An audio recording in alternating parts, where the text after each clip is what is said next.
Hello viewers, notebook ice के दक्षिण भारत के प्रमुख राजवंश सीरीज के भाग 2 में आज हम चर्चा करेंगे चोल वंश के बारे में। 9वीं शताब्दी में चोल वंश पल्लवों के ध्वंसावशेषों पर स्थापित हुआ। इस वंश के संस्थापक विजयालय 850 से 870 ईस्वी थे, जिसकी राजधानी तंजाए या तंजौर या फिर तंजाउर था। तंजाउर का वास्तुकार कुंजर मल्लन राजराज पेरुथच्चन था।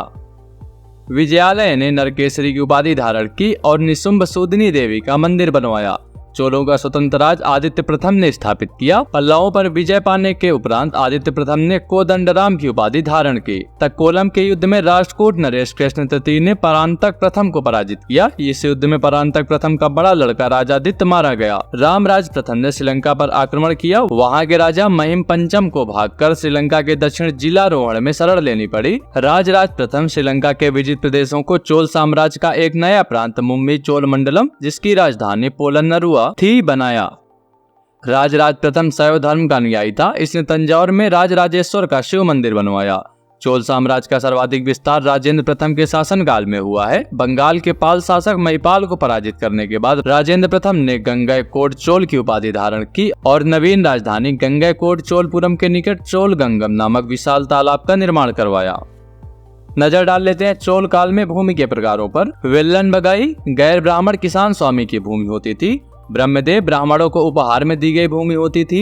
साला भोग किसी विद्यालय के रखरखाव की भूमि होती थी। देवदान या फिर तिरुनम दक्कनी मंदिर को उपहार में दी गई भूमि होती थी और पबली चंदनम जैन संस्थानों को दान में दी गई भूमि होती थी। नजर डालते हैं इसके महत्वपूर्ण तथ्यों पर। गजनी का सुल्तान महमूद राजेंद्र प्रथम का समकालीन था। राजेंद्र द्वितीय ने प्रकेसरी की एवं वीर राजेंद्र ने राजकेसरी की उपाधि धारण की। चोल वंश का अंतिम राजा राजेंद्र तृतीय था। चोलों एवं पश्चिमी चालुक्य के बीच शांति स्थापित करने में गोवा के कदम्ब शासक जयकेश प्रथम ने मध्यस्थ की भूमिका निभाई थी। विक्रम चोल अभाव एवं अकाल से ग्रस्त गरीब जनता से राजस्व वसूल कर चिदम्बरम मंदिर का विस्तार करवा रहा था। कलोतुंग द्वितीय ने चिदम्बरम मंदिर में स्थित गोविंदराज यानी कि विष्णु की मूर्ति को समुद्र में फेंकवा दिया। कालांतर में वैष्णव आचार्य रामानुजाचार्य ने उक्त मूर्ति का पुनरुद्धार किया और उसे तिरुपति के मंदिर में प्राण प्रतिष्ठित किया। चोल प्रशासन में भाग लेने वाले उच्च पदाधिकारियों को पेरुंदरम एवं निम्न श्रेणी के पदाधिकारियों को सेरुंदरन कहा जाता था। लेखों में कुछ उच्चाधिकारियों को उड़नकूटम कहा गया है, जिसका अर्थ है सदा राजा के पास रहने वाला अधिकारी। संपूर्ण चोल साम्राज्य 6 मंडलमों यानी कि प्रांतों में विभक्त था। मंडलम कुट्टम में, कुट्टम नाडु में एवं नाडु कई कुर्रमों में विभक्त था। नाडु की स्थानीय सभा को नादुर एवं नगर की स्थानीय सभा को नगरतार कहा जाता था। बिल्लाल जाति के धनी किसानों को केंद्रीय सरकार की देखरेख में नाडु के कामकाज में अच्छा खासा नियंत्रण हासिल था। उनमें से कई धनी भूस्वामियों को चोल राजाओं के सम्मान के रूप में मुवेव दवेलन यानी कि 3 राजाओं को अपनी सेवाएं प्रदान करने वाला वेलन या किसान, अरैयार यानी कि प्रधान जैसी कई उपाधियां दी। उन्हें केंद्र में महत्वपूर्ण राजकीय पद सौंपे गए। स्थानीय स्वशासन चोल प्रशासन की मुख्य विशेषता थी और सर्वसाधारण लोगों की समिति थी, जिसका कार्य होता था सार्वजनिक कल्याण के लिए तालाबों और बगीचों के निर्माण हेतु गाँव की भूमि का अधिग्रहण करना।